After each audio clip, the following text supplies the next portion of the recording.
I believe that the price for a full life is mistakes. Mistakes are the price for a full life that you have to pay if you learn from them. I believe that hell wants to maim you and mock you with your mistakes. But heaven wants to make you and transform you by your mistakes. Failure should not become a prison house where you're held hostage the rest of your life by your mistakes. That's not God's voice. That's not God's will. That's not God's plan for you. The enemy wants us to think that our failure is final, because I've seen us go through things where the enemy tried to take us out by a failure or a mistake or a terrible choice. Your mistakes are not final. Your failure is not final.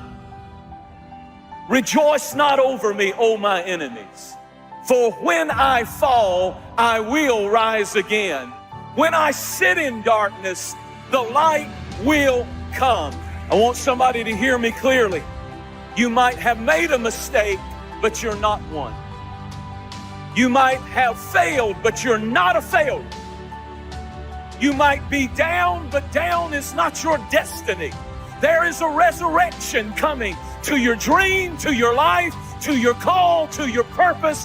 You might have fallen and you might have failed and you might have made a mistake, but you are not a mistake. And God will never define you by the worst mistake and choice you made in life. Critics will, attackers will, haters will, people will, but God will never define you by your worst mistake. And I need you to think that great is His mercy towards us. I love the story of Simon Peter.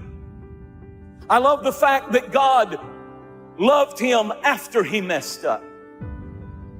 That's why when the angel appeared at the tomb, the angel said, Jesus wants me to specifically name one of the disciples by name. He said, go tell my disciples and Simon Peter to meet me in the upper room.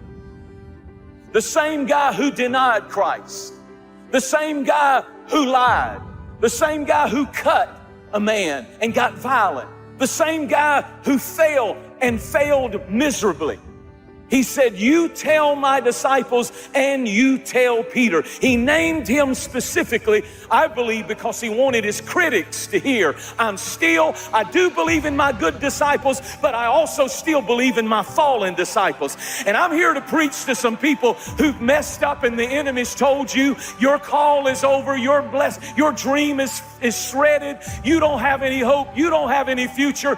There is restoration available for you, and He still has His hand on your life. Isn't this something that it was Simon Peter who preached on the day of Pentecost? He didn't choose the other 11. He chose the one who messed up. And that's what I've come to prophesy and preach to tonight, that some of you have fallen, some of you did it, some of you messed up, but the Lord sent me to tell you there's still life in your dream. There's still life in your call. There's still life in your purpose. There's still life in what God has called you to do.